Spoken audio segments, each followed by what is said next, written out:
ஒரு மனிதன் வாழ்க்கையில் இரண்டு விஷயங்கள் மிகவும் முக்கியம். ஒன்று சாப்பாடு, மற்றொன்று காதல். ஆனால் ஒரு மனிதன் சாப்பாட்டுக்காகவே வாழ்ந்தால் அவனுடைய வாழ்க்கையில் காதல் வந்தால் என்ன ஆகும்? அந்த காதல் அவனுடைய மாற்றுமா, அல்லது அவனுடைய சாப்பாட்டு ஆசையே அவன் காதலை அழித்து விடுமா? இதுதான் சாப்பாட்டு ராமனின் வாழ்க்கை கதை.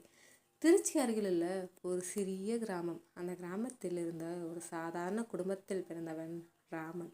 ராமன் சிறு வயதிலிருந்தே ஒரு விஷயத்துக்காக பிரபலமானவன். அது அவன் படிப்பு இல்லை, அது அவன் வேலையும் இல்லை, அது அவன் சாப்பாடு. ஆம், ராமன் சாப்பிடும் அளவு கிராமத்தில் எல்லோரையும் ஆச்சரியப்படுத்தும்.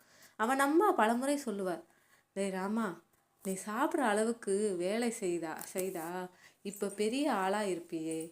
ராமன் சிரித்து சொல்வான், அம்மா, வேலை எல்லாம் பண்ணலாம், ஆனால் நல்லா சாப்பாடு கிடைக்கணும். ராமனின் சாப்பாட்டு ஆசை. ராமனுக்கு சாப்பாடு என்றால் உயிர். இட்லி, தோசை, பிரியாணி, பரோட்டா எதுவாக இருந்தாலும் அவன் கண்களில் மகிழ்ச்சி தெரியும். கிராமத்தில் ஒரு திருமணம் நடந்தாலும் மக்கள் யோசிப்பார்கள், மாப்பிள்ளை வருவாரா இல்லையா தெரியாது, ஆனால் ராமன் கண்டிப்பாக வருவான். ஏனென்றால் அங்கே சாப்பாடு இருக்கும். கிராமத்திலேயே அவனுக்கு ஒரு பெயர் இருந்தது, சாப்பாட்டு ராமன். முதலில் ராமனுக்கு அந்த பெயர் பிடிக்கவில்லை, ஆனால் பிறகு அதையே அவன் பெருமையாக எடுத்துக்கொண்டான். அவன் நண்பன் சேகர் ஒரு நாள் கேட்டான், டே ராமா, நீ ஏன் இவ்வளவு சாப்பிட்ற? ராமன் சிரித்தான், நம்ம வாழ்க்கை எப்போ முடியும் தெரியாது, அதனால கிடைக்கிற நல்ல சாப்பாடை விடக்கூடாது. ஒரு நாள் நடந்த சம்பவம். ஒரு நாள் ராமன் நகரத்துக்கு வேலை தேடி சென்றான். அவனுக்கு ஒரு ஹோட்டலில் வேலை கிடைத்தது. அந்த ஹோட்டலின் பெயர் அம்மா சமையல் ஹோட்டல். அங்கேதான் ராமனின் வாழ்க்கை மாறப்போகிறது. ஏன் தெரியுமா? அந்த ஹோட்டலில் வேலை செய்த ஒரு பெண் கவிதா. கவிதாவின் வரவு. கவிதா மிகவும் அமைதியான பெண். அவள் சமையல் செய்வது ஒரு கலை போல இருக்கும். அவள் செய்யும் சாம்பார் வாசனை மட்டும் போதும், மக்கள் ஹோட்டலுக்கு ஓடி வந்து சாப்பிடுவார்கள். முதல் நாள் ராமன் அவளை பார்த்தான். ஆனால் அவனுக்கு முதலில் பிடித்தது அவள் முகம் இல்லை, அவள் செய்த சாப்பாடு. அவன் சாம்பாரை சாப்பிட்டதும் அவனுடைய கண்கள் பெரிதானது. இவ்வளவு நல்ல சாப்பாடு நான் வாழ்நாளில் சாப்பிட்டதே இல்லை. முன் சந்திப்பு. அடுத்த நாள் ராமன் கவிதாவிடம் சென்றான். நீங்கள் தான் நேற்று சாம்பார் பண்ணீங்களா? கவிதா சிரித்தான். ஆம். ஏன்? ராமன் சொன்னான், அது ரொம்ப சூப்பர். கவிதா சிரித்து கேட்டாள், சாம்பாருக்காக இவ்வளவு பாராட்டு? ராமன் சொன்னான், சாப்பாடு நல்லா இருந்தா நான் பாராட்டாமல் இருக்க மாட்டேன். அந்த நாள் முதல் கவிதாவுக்கு ராமன் வேற மாதிரி தோன்ற ஆரம்பித்தான். மெதுவாக உருவான நட்பு நாட்கள் கடந்து சென்றன. ராமன் தினமும் வேலைக்கு வந்தவுடன் முதல் கேள்வி, இன்று என்ன சாப்பாடு? கவிதா சிரித்து சொல்வாள், நீங்கள் சாப்பிட்றதுக்காகவே நான் சமைக்கிற மாதிரி இருக்கு. ராமன் சிரிப்பான், அப்படித்தான் நினச்சிக்கோ. அந்த சின்ன சின்ன பேச்சுகள் மெதுவாக. ஒரு நாள் ஹோட்டலில் வேலை அதிகமாக இருந்தது. கவிதா மிகவும் சோர்வாக இருந்தாள். அதை பார்த்த ராமன் கேட்டான், என்ன ஆயிற்று? கவிதா மெதுவாக சொன்னாள், சில நேரம் வாழ்க்கை ரொம்ப கஷ்டமாக இருக்கும். அந்த வார்த்தையை கேட்ட ராமன் முதன்முறையாக அவளை கவனமாக பார்த்தான். அவன் மனதில் ஒரு எண்ணம் வந்தது. இந்த பெண் ஏன் இவ்வளவு சோகமாக இருக்கிறாள்? அந்த நாளிலிருந்து ராமன் வாழ்க்கையில் ஒரு புதிய உணர்வு ஆரம்பித்தது. அது காதல். ஆனால் ராமனுக்கு தெரியவில்லை, அந்த காதல் அவனுடைய வாழ்க்கையை உயர்த்தப் போகிறதா, அல்லது ஒரு பெரிய சோதனையாக மாறப்போகிறதா? கவிதாவின் கடந்த காலம் என்ன? ராமனின் சாப்பாட்டு ஆசை அவனுடைய காதலை காப்பாற்றுமா, அல்லது அதை அழித்து விடுமா? ஒரு மனிதன் வாழ்க்கையில் ரெண்டு விஷயம் முக்கியம், சாப்பாடு, காதல். சாப்பாட்டுக்காக வாழ்ந்தவன் ராமன். அவன் வாழ்க்கையில் மெதுவாக வந்தவள் கவிதா. அந்த நட்பு மெதுவாக காதலாக மாற ஆரம்பித்தது. ஆனால் கவிதாவின் மனதில் ஒரு பெரிய ரகசியம் இருந்தது. கதை தொடர்கிறது. அந்த நாள் இரவு ஹோட்டல் வேலை முடிந்த பிறகு ராமன் வெளியே உட்கார்ந்து கொண்டிருந்தான். கவிதா மெதுவாக வெளியே வந்தாள். ராமன் கேட்டான், நீங்கள் எப்போதும் சோகமாக இருக்கீங்க, ஏன்? கவிதா சில நிமிடம் அமைதியாக இருந்தாள். பிறகு மெதுவாக சொன்னாள், எல்லாருக்கும் வாழ்க்கை நல்லா இருக்காது ராமன். கவிதாவின் கடந்த காலம். கவிதா ஒரு நடுத்தர குடும்பத்தில் பிறந்தவள். அவள் அப்பா சிறிய ஹோட்டல் நடத்தினார். அந்த ஹோட்டலில் தான் கவிதா சிறு வயதிலிருந்து சமையல் கற்றுக்கொண்டாள். ஆனால் ஒரு நாள் அவள் அப்பா கடன் சிக்கலில் சிக்கினார். அந்த கடன் காரணமாக அவர்களுடைய ஹோட்டல் மூடப்பட்டது. சில மாதங்கள் கழித்து கவிதாவின் அப்பா உடல்நலக்குறைவால் இறந்தார். அந்த நாள் முதல் கவிதாவின் வாழ்க்கை முழுக்க மாறிவிட்டது. ராமனின் மனம். கவிதா சொன்ன அந்த கதையை கேட்ட ராமன் முதன்முறையாக அமைதியாக இருந்தான். அவன் மனதில் ஒரு எண்ணம் வந்தது. இந்த பெண் இவ்வளவு கஷ்டம் அனுபவிச்சிருக்கா? அவன் மெதுவாக சொன்னான், கவிதா, கவலைப்படாதே. நீங்க நல்லா சமைக்கிறீங்க. ஒரு நாள் கண்டிப்பா பெரிய சமையல்காரி ஆகுவீங்க. கவிதா சிரித்தாள். அந்த சிரிப்பு ராமனின் மனதை தொட்டது. ஒரு சிறிய கனவு. அந்த நாள் முதல் ராமன் தினமும் கவிதாவை ஊக்கப்படுத்த ஆரம்பித்தார். ஒரு நாள் ராமன் கேட்டான், கவிதா, உங்க கனவு என்ன? கவிதா சிரித்து சொன்னாள், என் அப்பா நடத்தின மாதிரி ஒரு ஹோட்டல் திறக்கணும். அங்கே மக்கள் சாப்பிட்டு மகிழ்ச்சியா போகணும். அந்த வார்த்தை ராமனின் மனதில் ஆழமாக பதிந்தது. ராமனின் முடிவு அந்த இரவு. ராமன் தனியாக நடந்து கொண்டிருந்தான். அவன் மனதில் ஒரு முடிவு வந்தது. கவிதாவின் கனவு நிஜமாக வேண்டும். ஆனால் ராமனிடம் பெரிய பணம் இல்லை. அவன் சாதாரண வேலைக்காரன்தான். ஆனால் அவன் ஒரு விஷயம் முடிவு செய்தான். அவன் வாழ்க்கையை மாற்ற வேண்டும். ராமனின் மாற்றம். அந்த நாளிலிருந்து ராமன் மெதுவாக மாற ஆரம்பித்தான். முன்பு அவன் சம்பளம் வந்தால் அவன் பாதி சாப்பாட்டுக்காக செலவழித்து விடுவான்.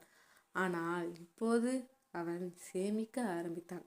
அவன் நண்பன் சேகர் கேட்டான், டே ராமா, நீ இப்படி மாறிட்ட? ராமன் சிரித்தான்.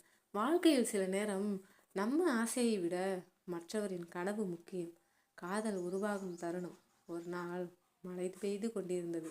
ஹோட்டலில் மக்கள் இல்லை. கவிதா ஜன்னலின் அருகில் நின்று கொண்டிருந்தாள். ராமன் மெதுவாக அவளிடம் வந்தான். அவன் மனதில் இருந்த உணர்வை மறைக்க முடியவில்லை. கவிதா, நான் ஒரு விஷயம் சொல்லலாமா? கவிதா கேட்டாள். என்ன? ராமன் மெதுவாக சொன்னான், நான் உங்களை மிகவும் விரும்புகிறேன். அமைதி. அந்த வார்த்தையை கேட்ட சில நிமிடம் அமைதியாக இருந்தாள். அவள் கண்களில் கண்ணீர் வந்தது. ராமன் பதறினான். என்ன ஆயிற்று? கவிதா மெதுவாக சொன்னாள், ராமன், நான் உங்களுக்கு சரியான பெண் இல்லை. ரகசியம். ராமன் ஆச்சரியப்பட்டான். ஏன்? கவிதா மெதுவாக சொன்னாள், என் வாழ்க்கையில் இன்னும் நிறைய பிரச்சனைகள் இருக்கிறது. என்னை காதலிக்கிறவங்க கஷ்டப்படுவாங்க. ராமனின் பதில். ராமன் சிரித்தான். கவிதா, சாப்பாடு இல்லாம இருந்தாதான் கஷ்டம். ஆனா வாழ்க்கை கஷ்டம் வந்தா அதை சேர்ந்து சமாளிக்கலாம். அந்த வார்த்தை கவிதாவின் மனதை குலுக்கி. ராமன் எடுத்த முடிவு அவனுக்கு வெற்றி தருமா அல்லது ஒரு பெரிய சோதனையை கொண்டு வருமா? இந்த காதல் கதை எப்படி திருப்பம் எடுக்க போகிறது? சாப்பாட்டுக்காக வாழ்ந்தவன் ராமன். அவன் வாழ்க்கையில் வந்தவள் கவிதா. ஒரு சாதாரண நட்பு மெதுவாக காதலாக மாறியது. ஆனால் கவிதாவின் வாழ்க்கையில் இருந்த கஷ்டங்கள் அவர்களின் காதலுக்கு ஒரு பெரிய சோதனையாக மாறப்போகிறது. கதை தொடர்கிறது. அந்த நாள் கவிதா ராமனிடம் சொன்ன வார்த்தைகள், என்னை காதலிக்கிறவங்க கஷ்டப்படுவாங்க. அந்த வார்த்தை ராமனின் மனதில் மீண்டும் மீண்டும் ஒலித்தது. ஆனால் ராமன் ஒரு விஷயம் முடிவு செய்திருந்தான். அவன் கவிதாவை ஒருபோதும் விட்டு போக மாட்டான். புதிய சிக்கல். சில நாட்கள் கழித்து ஹோட்டலுக்கு ஒரு பணக்காரன் வந்தான். அவன் பெயர் விக்ரம். அவன் நகரத்தில் பெரிய ஹோட்டல் நடத்தும் தொழிலதிபர். அவன் அந்த ஹோட்டலில் சாப்பிட்டான். அந்த நாள் கவிதா செய்த உணவை சாப்பிட்டவுடன் அவன் ஆச்சரியப்பட்டான். இந்த சாப்பாடு யார் செய்தது? ஹோட்டல் உரிமையாளர் சொன்னார், அது கவிதா. ஒரு வாய்ப்பு. விக்ரம் கவிதாவை அழைத்தான். நீங்கள் ரொம்ப நல்லா சமைக்கிறீங்க. என் ஹோட்டலில் வேலை செய்ய வருவீங்களா? அந்த வேலை பெரிய சம்பளம், பெரிய வாய்ப்பு. கவிதா குழம்பினார். ஏனெனில் அது நகரத்தில். அவள் ராமனை விட்டு போக வேண்டிய நிலை. ராமனின் முடிவு. அந்த விஷயத்தை கவிதா ராமனிடம் சொன்னாள். எனக்கு ஒரு பெரிய வேலை வாய்ப்பு வந்திருக்கு. ராமன் சில நிமிடம் அமைதியாக இருந்தான். அவன் மனதில் இரண்டு உணர்வு. ஒரு பக்கம் அவளை இழக்க வேண்டிய பயம், மற்றொரு பக்கம் அவள் கனவு நிறைவேற வேண்டும் என்ற ஆசை. அவன் மெதுவாக சொன்னான். கவிதாவின் அதிர்ச்சி. கவிதா ஆச்சரியப்பட்டாள். நான் போனா நம்ம ராமன் சிரித்தான். உன் கனவு முக்கியம், நான் காத்திருக்கிறேன். அந்த வார்த்தை கவிதாவின் கண்களில் கண்ணீரை கொண்டு வந்தது. பிறகு சில நாட்களில் கவிதா நகரத்துக்கு சென்றாள். ஹோட்டல் மீண்டும் பழைய மாதிரி அமைதியாகி விட்டது. ராமன் வேலை செய்தாலும் அவன் மனதில் ஒரு வெறுமை. முன்பு அவன் தினமும் சாப்பாட்டை ரசித்தான். இப்போது அவனுக்கு சாப்பாடு கூட சுவையாக தெரியவில்லை. காலம் கடந்து போகிறது. 1 வருடம், 2 வருடம். காலம் வேகமாக சென்றது. ஒரு நாள் ஒரு செய்தி கேட்டான். நகரத்தில் ஒரு பெரிய ஹோட்டல் திறக்கப்பட்டது. அந்த ஹோட்டலின் பெயர் அப்பாவின் சமையல். அதை நடத்துவது கவிதா. மீண்டும் சந்திப்பு. ஒரு நாள் ராமன் அந்த ஹோட்டலுக்கு சென்றான். அவன் உள்ளே சென்றவுடன் அவன் கண்களில் ஆச்சரியம். பெரிய ஹோட்டல், நிறைய மக்கள். அந்த சமையலறையில் நின்று கொண்டிருந்தாள் கவிதா. அவள் ராமனை பார்த்தவுடன் அவள் கண்களில் மகிழ்ச்சி. உண்மை. கவிதா மெதுவாக சொன்னாள். இந்த ஹோட்டல் என் அப்பாவின் கனவு. அதை நிறைவேற்ற உதவியது நீதான். ராமன் குழம்பினான். நான்? கவிதா சிரித்தாள். நீ இல்லாமல் நான் இங்கே வர முடியாது. காதலின் உண்மை அந்த நாள். கவிதா ஒரு விஷயம் சொன்னாள். ராமன், நான் எவ்வளவு பெரிய ஹோட்டல் நடத்தினாலும் எனக்கு இன்னும் ஒரே ஆசை. ராமன் கேட்டான். என்ன? கவிதா சிரித்தாள். நீ தினமும் வந்து என் சாப்பாடு சாப்பிடணும். கிளைமேக்ஸ். சில மாதங்கள் கழித்து அந்த ஹோட்டலில் ஒரு பெரிய நிகழ்ச்சி நடந்தது. அது ராமன் மற்றும் கவிதாவின் திருமணம். அந்த நாள் ராமன் சிரித்து கொண்டு சொன்னான். வாழ்க்கையில் 2 விஷயம் முக்கியம், சாப்பாடு, காதல். கவிதா சிரித்தாள்.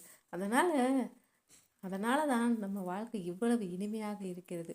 ஒரு மனிதன் வாழ்க்கையில் உண்மையான காதல் வந்தால் அது அவனை மாற்றும், அவனை உயர்த்தும். சில நேரம் நம்ம ஆசையை விட்டு கொடுத்தால் வாழ்க்கை நமக்கு அதைவிட பெரிய மகிழ்ச்சியை தரும்.